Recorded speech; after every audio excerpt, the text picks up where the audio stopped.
Oh Lord, it's hard to be humble when you're perfect in every way. And it is hard to be humble in our world today.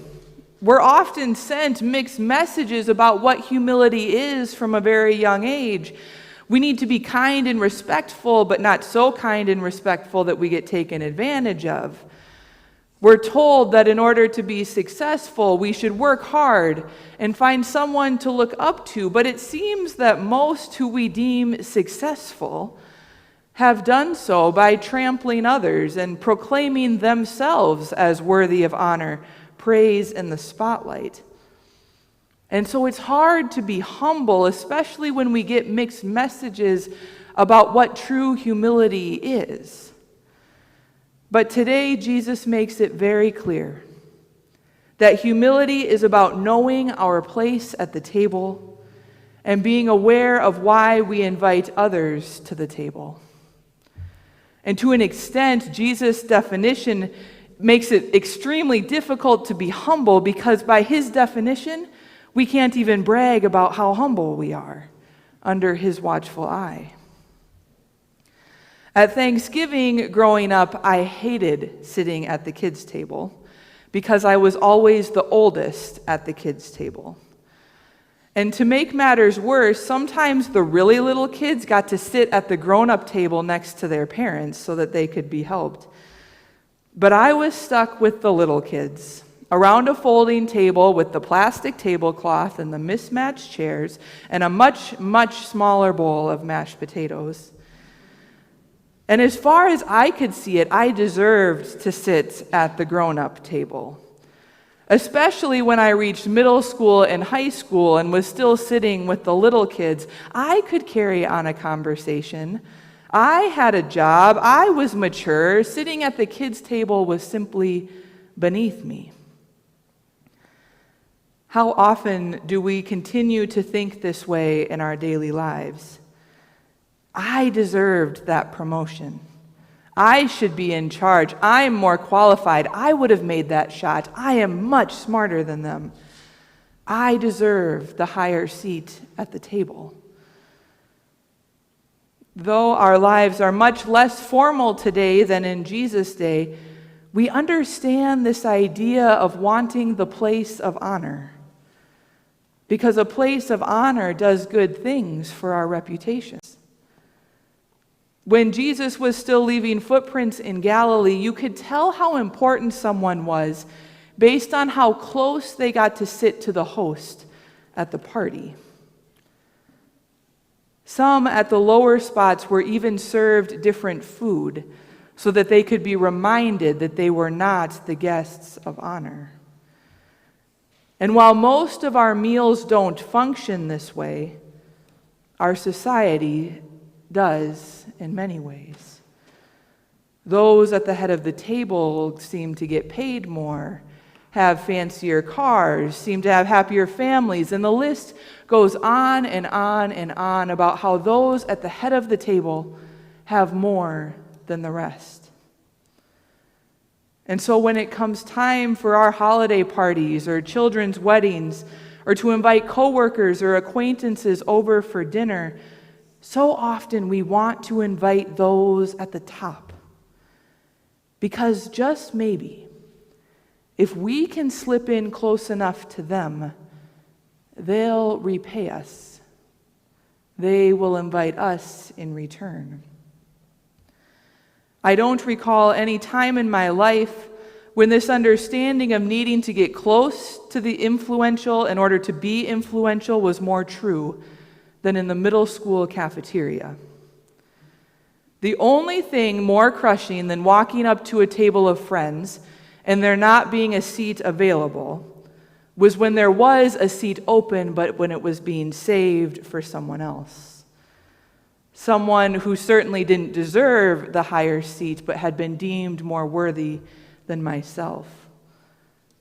And so when birthday parties or the Christmas season came around, the most popular got invited everywhere. Because maybe if you invited them and threw a good enough party, they would invite you in return. And while this dog-eat-dog philosophy may be a little more subtle as we get older, we see it playing out in our world all the time.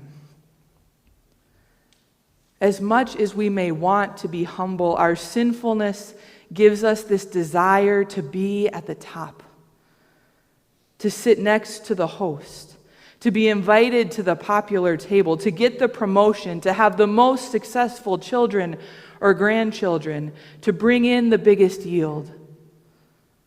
Our sinfulness drives us to do exactly what Jesus says we should not do. Our sinfulness drives us to seat ourselves at the head of the table, even if only in our own minds. But Jesus reminds us today that he did not come for those at the head of the table. He came for those in the rickety folding chair who didn't even get offered seconds. He did come for those not who are friends of the elite, but for the poor and the lowly. And this stings just as much as not being welcomed at the top. Because many of us have worked very hard for what we do have. We work hard to be good citizens, good Christians, and when we look at the whole world that we live in, we recognize that we are not actually at the bottom. Today, we sit in a building that has air conditioning, heat, electricity, and running water, and most of us have that at home too. That does not put us at the bottom of the table in this world. Most of us got here this morning in a vehicle or had one available. That puts us at the head of the table in this world. Most of us can read and write. That puts us at the head of the table in this world. And now Jesus' words sting even more because we're caught in the middle. We're not as successful as the world thinks we should be, but we're not poor enough for Jesus' parable. But that is in this old world. Because when it comes to our relationship with God, our sin puts us at the far end of the table. In fact, we should not have even been invited.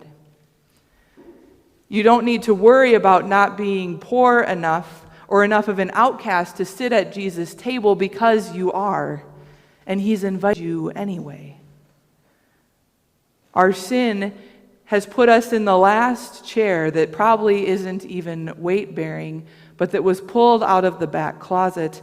Our lack of humility and our inability to think of others before ourselves has made us the poorest of the poor, the ones unworthy of an invitation.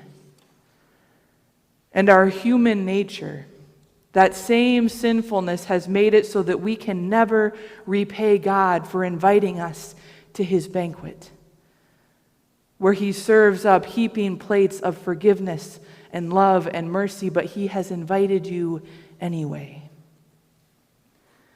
And not only has Jesus brought you to the table, but he has ushered you to the head, where he calls you friend, sister, brother. Our Lord Jesus Christ has called you by name, and he is saving you a seat right next to him. And that allows us to be humble in this old world, knowing that we have been given a place that we never deserved, that we can never pay for, and that we can never return the favor to our Lord Jesus Christ. Amen.